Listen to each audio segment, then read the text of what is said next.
Olá, saudações, salute a tutti, sejam bem-vindas, sejam bem-vindos. Sou Leonardo de Magalhães, escritor, crítico literário, bacharel em letras, servidor público, e este canal é para falar de assuntos de religião, fé, religiosidade, história das religiões,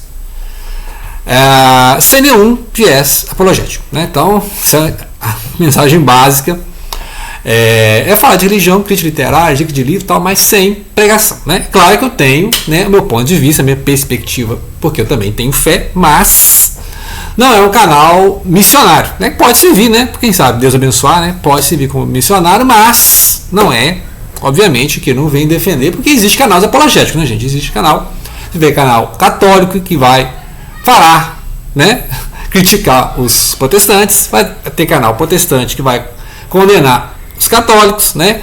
E canal protestante que vai atacar o Islã, canal protestante que vai apoiar os judeus e vice-versa, né? Então, ou seja, isso aí são canais apologéticos que o cara já fala de antemão. Eu já sou apologético, já vou defender isso aqui.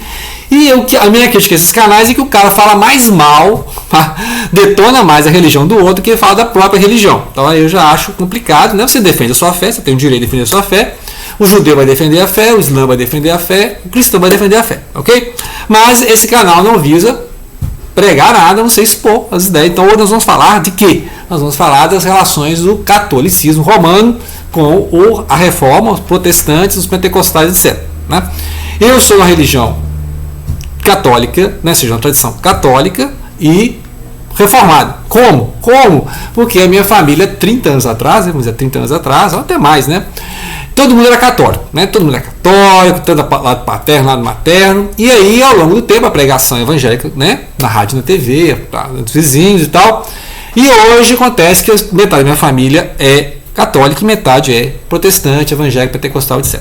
Então eu tenho que dialogar com todo mundo, ir nas festas de todo mundo, ser amigo de todo mundo. Então eu tenho que saber dialogar, né? Eu sou um servidor público, então eu converso com pessoas de várias religiões, tenho colegas de várias religiões, tenho amigos de várias religiões, então a gente tem que estar sempre em tolerância, né? A gente tolera todas as religiões, conversa com todo mundo.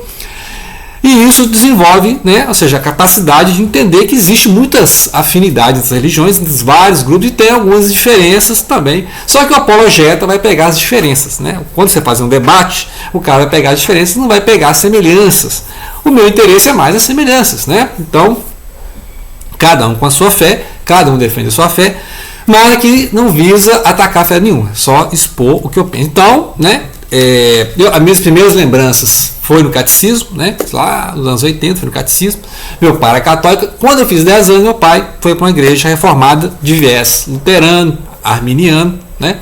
E aí é diferença. Então nós vamos discutir isso hoje. Nós vamos discutir a diferença do catolicismo e do protestantismo e como é que agora eu consigo dialogar com as duas tradições, né? Que é uma tradição só, a católica, né? A cristã, que aí aqui no Brasil é a católica, e depois tem a tradição, tem os grupos reformados, protestantes, mas a tradição é todo um meio cultural, porque, por exemplo, mesmo você sendo secular, você segue as datas católicas, né? Segue o Carnaval, Quaresma, né? Corpus Christi e tal. Então, mesmo pessoas que não têm religião seguem um calendário da tradição católica brasileira, né? Muito bem, então vamos lá. 3 aspectos principais que as religiões mantiveram, os dois grupos, os católicos romanos e... É que depois tem os católicos ortodoxos, tem diferenças entre eles lá. A gente pode fazer um vídeo, semelhanças e diferenças dos ortodoxos, né, os orientais, para os romanos. Né? Então podemos fazer também. Né? Então nada impede. Lembrar que nós estamos usando como base teórica, bastante coisa de história e teologia aqui, e muita coisa de história aqui, né, que é mais resumido. Né? Então isso aqui é importantíssimo. Muito bem. Lembrando então que nós estamos trabalhando com esses livros, que eu já comentei várias vezes aqui no canal, né, que está sempre aqui do ladinho para me conferir as datas, o Google e tal. Né? Então lá, Trindade. Trindade é um desses aspectos que tem, né, tanto os católicos quanto a fé reformada, Lutero, Calvino, etc., porque se manteve a ideia da Trindade. Vou dar a definição aqui, porque tem gente que de má fé vai falar, mas a Trindade é 3 deuses. Não. Né? O cristianismo, o judaísmo e o islã são monoteístas, então só tem um Deus. Né? Só que a concepção cristã é como o cristão vê Deus. Né? Então, Em nenhum momento o cristão está falando que tem 3 deuses, né? Isso aí é má fé, tal. Então, não, né? Vamos, se fizer para criticar, vamos criticar direito, né? Então, vamos lá. Está no credo, né? No Concílio de Latrão, 1215. Nós acreditamos com firmeza que há um só Deus, né? Verdadeiro, imenso e imutável. Estou lendo aqui. Imutável, incompreensível, todo-poderoso e inefável. Né? Pai, Filho e Espírito Santo, 3 pessoas. Não estão 3 deuses, 3 pessoas. Né? Mas uma só essência, uma só substância ou natureza, absolutamente simples. Ou seja, Deus não é composto. Então não é que Deus é 3 compostos. Né? Deus é simples. Né? Deus não tem partes. Isso é pai. Não, Deus não tem partes. Tá? Deus é. Está falando que é inefável, assim, não tem como se definir. Outra coisa, não tem como se definir Deus, tá? Então tem os dons de Deus, aí os caras ficam definindo Deus, não tem, né? Então o cara começa a definir Deus, é complicado, né? Porque Deus, a gente sabe que ele se revela, né? O que a gente sabe de Deus é revelação divina, né? Se Deus não quisesse revelar, a gente nem sabia, né? Então, foi essa conversa. Muito bem.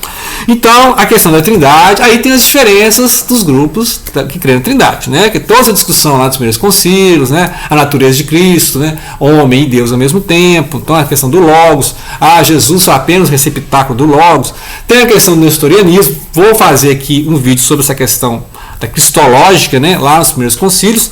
E aí a diferença dos ortodoxos para os romanos, né? Que aí tem lá ortodoxo, o Pai, né, o Filho, o Espírito Santo, imagina o triângulo, né, o Pai lá em cima, o Filho e o Espírito Santo, né? E Roma coloca o Filioque. O Filioque é o que? É a procedência do Espírito vindo do Pai e do Filho, né? Então essa é uma diferença que tem aí. E também tem a questão nestoriana, né? As igrejas orientais seguem muito o nestorianismo, a questão Maria é mãe de Cristo, mas Maria não é mãe de Deus. Mas para a igreja romana, Maria é mãe de Deus. Né? Aí vai entrar umas diferenças. Por exemplo, essa questão de Maria, por exemplo, as igrejas reformadas seguem, né, assim, tem uma reverência a Maria e tal, mas não tem essa, podemos dizer, essa veneração que a igreja católica romana tem com Maria. Essas são as diferenças, inclusive a intercessão de Maria. Né?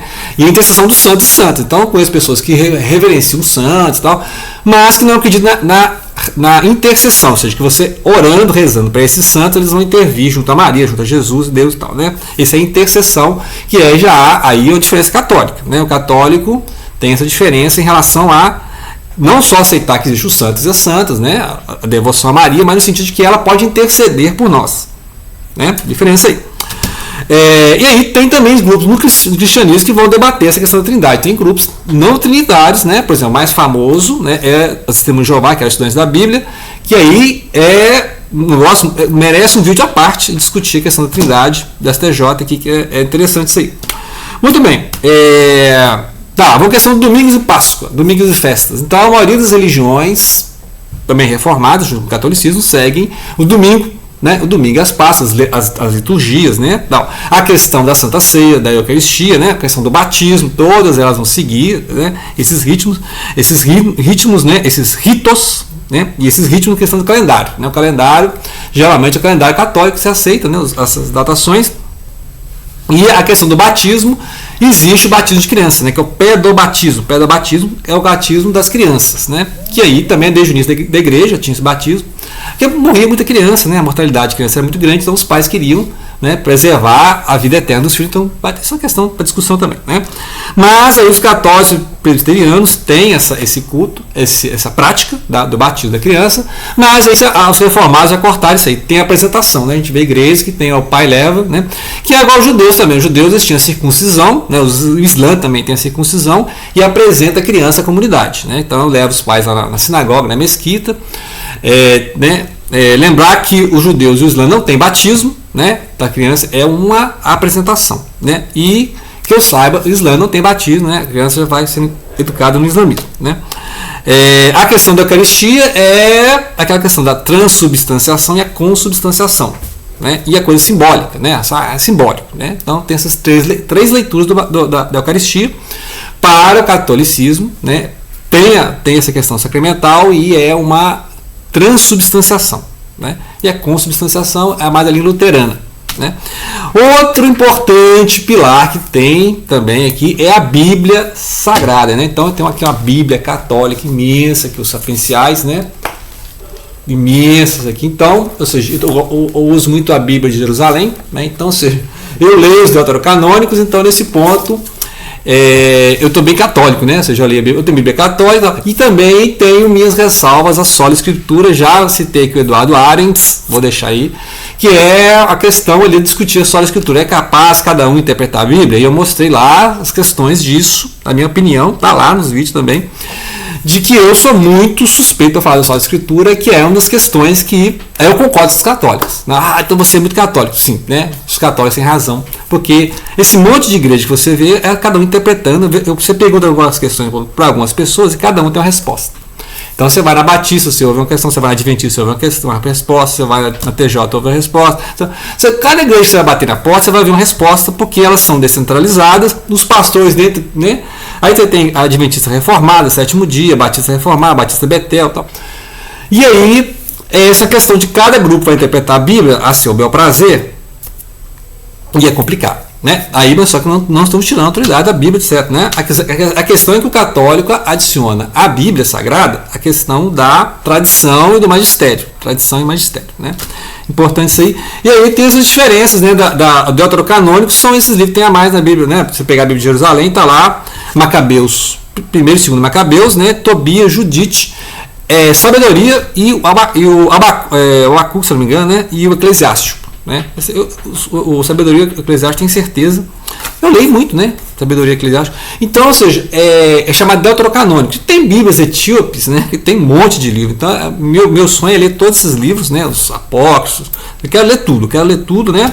Eu sou um cara muito curioso, gosto de ler, então ler os sermões do Padre Vieira, que eu acho que escreve muito bem, fala muito bem. Então, como ele é católico, né? Então, leio os sermões, né, do Padre Vieira, mas tenho ali as ressalvas, né, com relação a imagens. E aí, vocês querem saber de imagens? Aqui tem esse livro aqui, né, Jaroslav Pelikan, que escreveu lá Tradição Cristã, né? Esse volumão lá.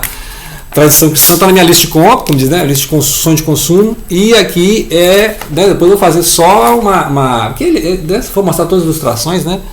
Ilustrações, né, é uma reconstituição de época que ele faz, né? Depois tem que pegar ilustração por ilustração aqui comentando, né? Essas questões, né? Crucificação. Então, interessantíssimo aqui as imagens. Aqui a Igreja Católica, a Igreja Ortodoxa usa muito imagens, estátuas, e aí uma coisa que tem diferença, né, em relação aos reformados, né? Então, raramente você tem uma igreja assim, que tem uma cruz, tal, né? E também a questão de a Igreja Católica ser até didática, né, pedagógica, nessa questão de mostrar os passos, né, da crucificação lá, né, a via dolorosa. Então tem essa questão de pontuar.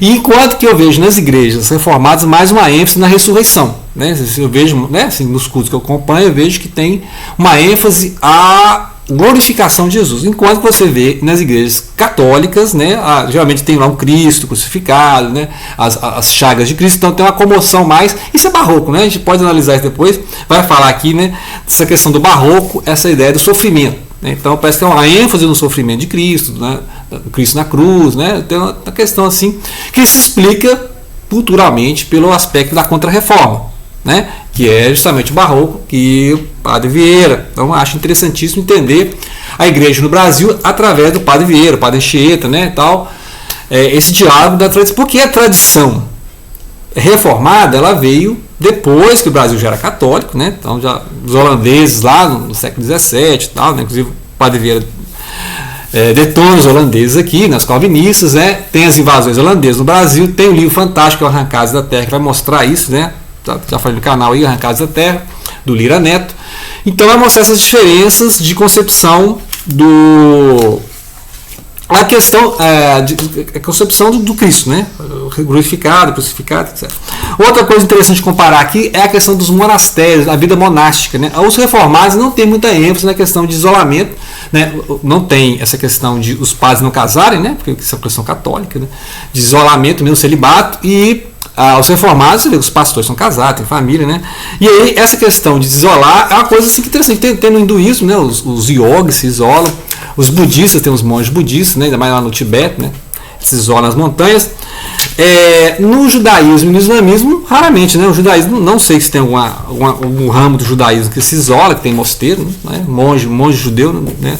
Não sei se tem. Agora, o Islã tem grupos sufis, o sufismo, que tem alguns grupos que prezam por esse isolamento, né? Eles têm família e tal, né? Não tem celibato, mas eles prezam pelo isolamento, né?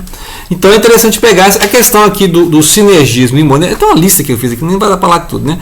A questão do sinergismo e do monergismo, ou seja, nós ajudamos a salvação, nós ajudamos a graça, né? Então a igreja trabalha muito a questão da fé e obras, né? Que se assemelha muito ao judaísmo e o islamismo, né? A questão da fé e da obra, enquanto que a questão da graça irresistível, a graça plena, né? A igreja da graça é a ideia de que você é irresistivelmente chamado a Deus, né?